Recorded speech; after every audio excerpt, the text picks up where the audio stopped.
तक हम लोगों ने यूवी केमिस्ट्री पर मेरे द्वारा क्या पढ़ाई किया? अभी तक मैंने आपको पढ़ाया टाइप ऑफ सॉल्यूशन। मैं आपको सॉल्यूशन चैप्टर में, जो सॉल्यूशन चैप्टर है आपका, सॉल्यूशन चैप्टर में मैं आपको टाइप ऑफ सॉल्यूशंस के बारे में बता चुका हूं। और जो कंसंट्रेशन टर्म्स होता है, जितने भी कंसंट्रेशन टर्म्स है, पिछले वीडियो तक मैंने उसको कवर कर लिया है। और आज हम लोग पढ़ने वाले हैं तीसरी टॉपिक, थर्ड टॉपिक है सॉल्युबिलिटी। आज हम लोग सॉल्युबिलिटी के बारे में डिस्कस करेंगे। तो सॉल्युबिलिटी जो आपका जो टर्म है, जो सॉल्युबिलिटी कंसेप्ट है बेटा, वो सॉल्युबिलिटी आपकी जो होगी वो दो लॉ को बिलोंग करती है। दो तरह के लॉ इसमें पढ़ने के लिए मिलेंगे, एक होगा हेनरी लॉ और दूसरा राउल्ट्स का लॉ पढ़ने के लिए मिलेगा आपको। और दोनों के दोनों लॉ आपके एग्जाम के पॉइंट ऑफ व्यू से बहुत ही इंपॉर्टेंट है। तो इसलिए इस पूरे लेक्चर को ध्यान से देखिएगा और अपनी कॉपी में नोट करिएगा। तो आइए स्टार्ट करते हैं हमारी पहली टॉपिक, जो कि है सॉल्युबिलिटी। तो सॉल्युबिलिटी क्या होता है बेटा? Solubility is the maximum amount of solute, the maximum amount of solute can be dissolve in a specified amount of solvent at a given temperature.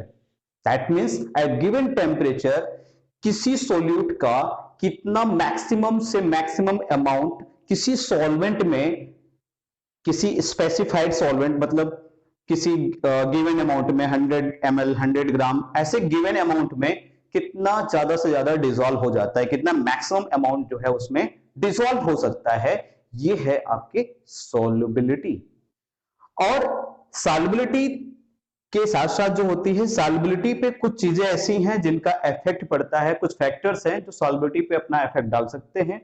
सबसे इंपॉर्टेंट फैक्टर जो है वो उनके बारे में मैंने यहां पे डिस्कस किया है। ये दो तरह की चीजें हैं, इसमें दो बातें मैं आपको बताना चाहूंगा कि पहला चीज तो है nature of solute and solvent.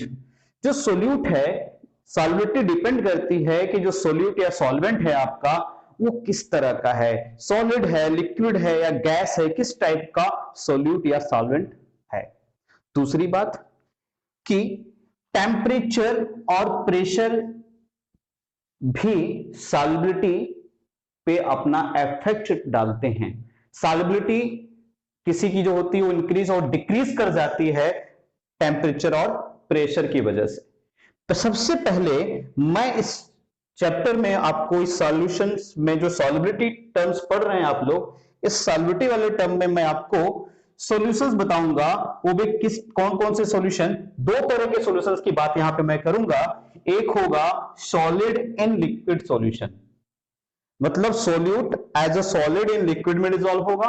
दूसरा solution gas in liquid solutions की बात करूंगा। जो देखिए, सबसे पहले एक बात बता दूं आपको कि ये जो टर्म है आपका gas in liquid, gas in liquid वाला जो टर्म है ये हम लोग पढ़ेंगे with the help of Henry law. इसे हम लोग हेनरी लॉ से समझेंगे। लेकिन जो आपका सॉलिड इन लिक्विड वाला टर्म है, इसे आज ही के वीडियो में मैं आपको समझाऊंगा, अगली वीडियो में मैं इसे समझाऊंगा आपको। तो आइए स्टार्ट करते हैं। तो देखिए, जो सॉलिड इन लिक्विड होता है, जब किसी सॉलिड पार्टिकल्स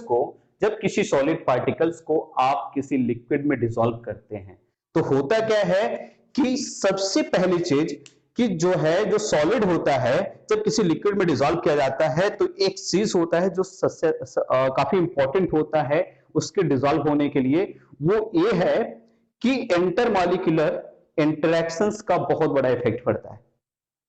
अगर कोई चीज हम किसी सॉलिड को किसी लिक्विड में डिसॉल्व कर रहे हैं तो ये बहुत इंपॉर्टेंट हो जाता है कि उसका इंटरमॉलिक्यूलर इंटरेक्शंस किस टाइप का है।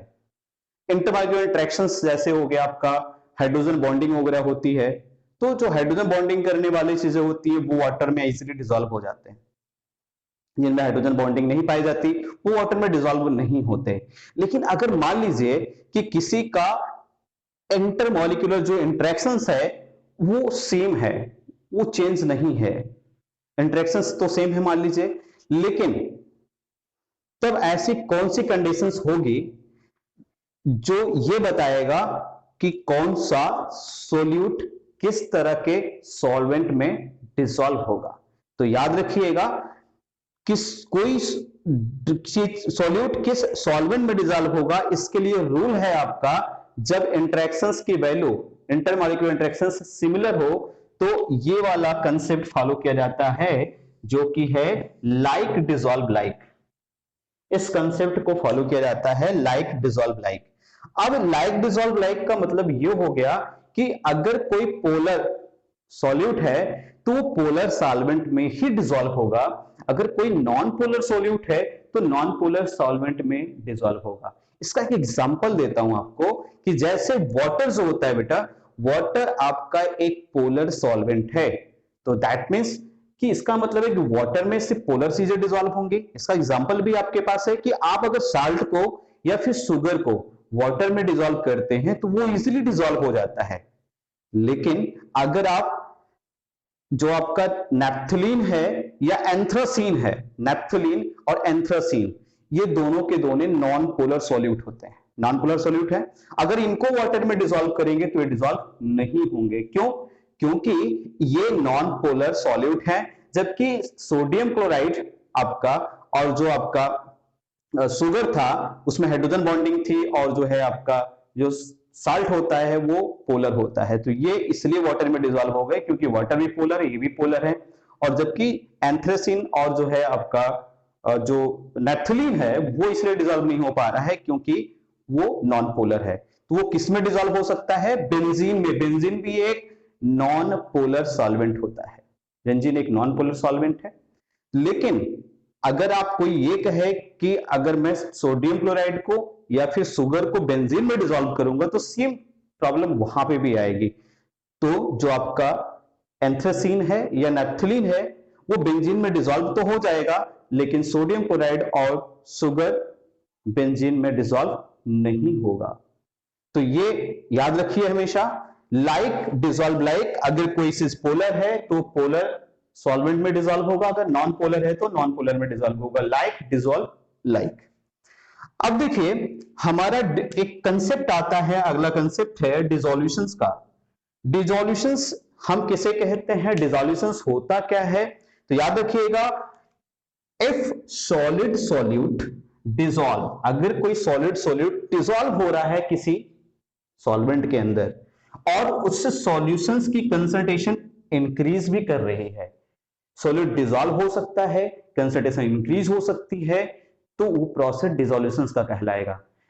तो जनरली आप देख लीजिए, आप वाटर में क्या करते हो, शुगर को ऐड करते हो, तो वाटर में शुगर की कंसंट्रेशन क्या होती है, बढ़ती जाती है। इसका मतलब है आप वहां पे कौन सा प्रोसेस कर रहे थे, डिसॉल्यूशंस का प्रोसेस वहां पे आप फॉलो कर रहे थे। अब आगे आ जाइए, अगला टॉपिक है आपका क्रिस्टलाइजेशन। क्रिस्टलाइजेशन क्या है? If solute particle in solution collide with solid solute particle and get separate out of solution. अगर मान लीजिए हम किसी सॉल्यूशन में, जो सॉल्यूशन ऑलरेडी पहले से सॉलिड पार्टिकल्स को कंटेंट किया हुआ है, उसके अंदर और सॉल्यूट हम मिक्स करते हैं, तो वो जाकर के अंदर वाले जो सॉल्यूशंस के अंदर सॉलिड पार्टिकल्स है, सॉल्यूट है, उससे कोलाइड कर जाता है और वो सेपरेट आउट हो जाता है। तो सेपरेट आउट हो जाता है, इसी प्रोसेस को हम लोग क्या कहते हैं, क्रिस्टलाइजेशन कहते हैं।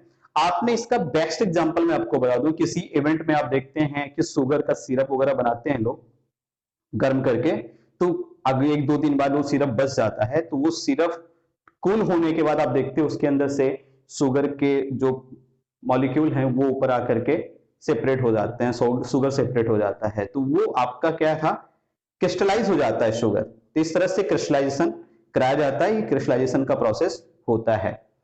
अब देखिए यहां पे, तो ये था आपका क्रिस्टलाइजेशन, तो ये बात याद रखिएगा कि क्रिस्टलाइजेशन क्या होता है, डिसॉल्यूशंस क्या है। तो अब देखिए हमारा जो अगला टॉपिक है वो है saturated solution. Saturated solution saturated solution होता क्या है? Solution in which no more solute dissolve at given temperature and pressure.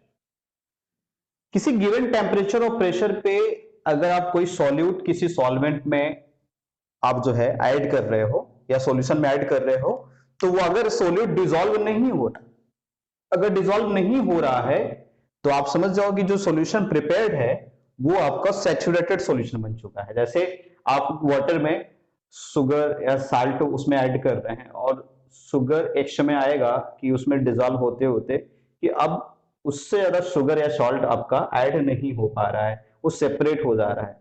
तो उसी सिचुएशन को हम लोग जो है जो सॉल्यूशन बना हुआ है वो सॉल्यूशन जो है आपका सैचुरेटेड सॉल्यूशन कहलाएगा। अब दूसरा जो टर्म है वो है अनसैचुरेटेड सॉल्यूशन। अनसैचुरेटेड जो सॉल्यूशन है आपका, इस कंडीशन में क्या होती है, जैसे अगर हम लोग क्या करते हैं, solution in which more solute can be dissolve at the given temperature pressure. अगर किसी गिवन टेम्परेचर प्रेशर पे अगर सॉल्यूट आप ऐड करते जा रहे हो और वो ऐड होता जा रहा है, वो जितना आप डाल रहे हो वो सब डिसॉल्व हो जा रहा है उसके अंदर, तो दैट मीन्स जो सॉल्यूशन अभी आपको दिख रहा है वो सॉल्यूशन आपका अनसैचुरेटेड है। लेकिन अगर आप ऐड कर रहे हो लेकिन ऐड नहीं हो रहा है, सब सेपरेट हो जा रहा है, तो वो सॉल्यूशन आपका सैचुरेटेड सॉल्यूशन कहलाता है। तो अब आगे आइए, एक कंडीशन है जिसको बोलते हैं डायनेमिक इक्विलिब्रियम। काफी इंपॉर्टेंट कंडीशन है कि डायनेमिक इक्विलिब्रियम कंडीशन किसको कहते हैं। तो आपको बता दूं कि ये कंडीशन आ जाती है सैचुरेटेड सॉल्यूशन में आप देखने के लिए मिलती है। ये कंडीशन आपको सैचुरेटेड सॉल्यूशन में देखने के लिए मिलेगी। क्यों मिलेगी ये मैं आपको समझाता हूं। देखिए, क्योंकि जो डायनेमिक इक्विलिब्रियम है वो कहता है कि number of solute going to solution, यानी कि जो सोल्यूट आप सॉल्यूशन में मिला रहे हो आप, is equal to number of solute separating out, यानी जो बाहर निकल रहे हैं या तो दिख रहे हैं आपको, वो दोनों इक्वल है। तो दैट मीन्स कि आप जो कुछ भी ऐड कर रहे हो वो सब तो क्या हो जा रहा है, सेपरेट आउट हो जा रहा है। तो मतलब कि अब जो भी सोल्यूट आप डाल रहे हो सॉल्यूशन के अंदर वो डिसॉल्व नहीं हो रहा है, वो सारा का सारा सेपरेट आउट हो जा रहा है। तो वो जो सिचुएशन आपको दिख रही थी वो तो थी सैचुरेटेड सॉल्यूशन की ना, सेम ही सैचुरेटेड सॉल्यूशन में हो रहा था। तो दैट मींस सैचुरेटेड सॉल्यूशन जब प्रिपेयर्ड होता है तो एट द इक्विलिब्रियम कंडीशन में फॉर्म्ड होता है। मतलब उसके अंदर जो भी सोल्यूट हम डिसॉल्व कर रहे होते हैं और उसके अंदर जो सोल्यूट हमको अपीयर होते हैं दोनों बराबर होते हैं, इक्वल होते हैं। अब देखते हैं और भी condition. At given temperature and pressure concentration of solute in solution will be remain constant. मतलब आप सोल्यूट मिक्स करते जाओगे सॉल्यूशन में, लेकिन सॉल्यूशन की कंसंट्रेशन पे कोई इफेक्ट नहीं पड़ेगा। जैसी कंसंट्रेशन पहले थी वैसे ही बनी रहेगी। क्यों? क्योंकि उसमें सोल्यूट मिक्स ही नहीं हो रहा है, सोल्यूट डिसॉल्व ही नहीं हो रहा है। जो भी आप सोल्यूट मिक्स कर रहे हो वो सेपरेट आउट हो जा रहा है ना, तो कंसंट्रेशन तो तब बढ़ती है जब सोल्यूट डिसॉल्व होता है। तो इसका मतलब है इक्विलिब्रियम कंडीशन में सोल्यूट डिसॉल्व नहीं होते, इसी वजह से कंसंट्रेशन में कोई चेंजेस नहीं आता। अब देखिए, ये था डायनेमिक इक्विलिब्रियम की कंडीशन। इसका मतलब है कोई भी सॉल्यूशन इक्विलिब्रियम स्टेबलाइज हो जाता है, मतलब उसमें कोई चेंजेस नहीं दिखता है। अब बात करते हैं इफेक्ट ऑफ टेम्परेचर। अगर कोई हम लोग सॉल्यूशन बना रहे हैं तो उसकी सॉल्युबिलिटी कब बढ़ेगी, कब घटेगी, कब इंक्रीज करेगा, कब डिक्रीज करेगा। तो याद रखिएगा, सॉल्युबिलिटी इंक्रीज करती है अगर हम टेम्परेचर को इंक्रीज कर दें। अगर आप टेम्परेचर इंक्रीज कर रहे हो तो सॉल्युबिलिटी भी इंक्रीज करेगी, लेकिन हमेशा नहीं। इसकी कंडीशन है कि जब आप डिसोल्यूशन ऐसा कराइए, मतलब किसी सॉल्यूट को इस तरह से डिसॉल्व करिए कि उस डिसोल्यूशन में प्रोसेस एंडोथर्मिक दिख रहा है। अगर प्रोसेस एंडोथर्मिक दिख रहा है तभी सॉल्युबिलिटी बढ़ेगी टेम्परेचर बढ़ाने से। टेम्परेचर इंक्रीज करेगा और सॉल्युबिलिटी भी इंक्रीज करेगी, लेकिन कब? जब आपका जो प्रोसेस हो रहा है डिसोल्यूशन का वो एंडोथर्मिक हो। लेकिन अगर आपका डिसोल्यूशन का प्रोसेस एक्सोथर्मिक हुआ तो ऐसी सिचुएशन में आपका जो सॉल्युबिलिटी है वो टेम्परेचर इंक्रीज करने से, टेम्परेचर अगर आप बढ़ाओगे तो सॉल्विटी क्या कर जाएगी, डिक्रीज कर जाएगी in the condition of exothermic process. अब आते हैं इफेक्ट ऑफ प्रेशर पे। तो सबसे बड़ी बात कि प्रेशर का सॉलिड इन लिक्विड जो सॉल्यूशन होता है, जो सॉलिड इन लिक्विड सॉल्यूशन होता है उसमें प्रेशर का कोई इफेक्ट नहीं होता। सॉलिड इन लिक्विड सॉल्यूशन में प्रेशर का कोई इफेक्ट नहीं होता। इसका रीजन क्या है? क्योंकि मैं यहां पे आपको बात कर रहा हूं सॉलिड इन लिक्विड सॉल्यूशन की, तो आपको पता होना चाहिए कि सॉलिड जो होता है और जो लिक्विड होता है, ये दोनों के दोनों हाईली इनकंप्रेसिबल होते हैं। मींस दोनों को कंप्रेस नहीं किया जा सकता। जब सॉल्यूशन प्रेशर बढ़ाने से कंप्रेस ही नहीं होगा, कोई चेंज ही नहीं आएगा, तो उसकी सॉलिडिटी क्यों चेंज हो जाएगी? तो दैट मींस ये याद रखिए कि अगर सॉल्यूशन सॉलिड इन लिक्विड वाला है तो टेम्परेचर का इफेक्ट पड़ेगा, लेकिन प्रेशर का इफेक्ट नहीं पड़ेगा। तो ये आप इसकी नोट्स बना लें, एनसीईआरटी के जो क्वेश्चन है उसको सॉल्व करें और इसको नोट कर लें। और कल मैं आपको जो अगला वीडियो, कल का वीडियो है, उसमें मैं कल आपको जो हेनरी लॉ है, हेनरी लॉ हम किस में पढ़ेंगे, किस तरह की सॉल्यूशन में, solubility of gas in liquid के लिए पढ़ेंगे कि मतलब कोई गैस किसी लिक्विड में डिसॉल्व होगी, उसके लिए कल आपका अगला लेक्चर आएगा, अगली वीडियो में पढ़ेंगे। तब तक के लिए बाय, थैंक यू।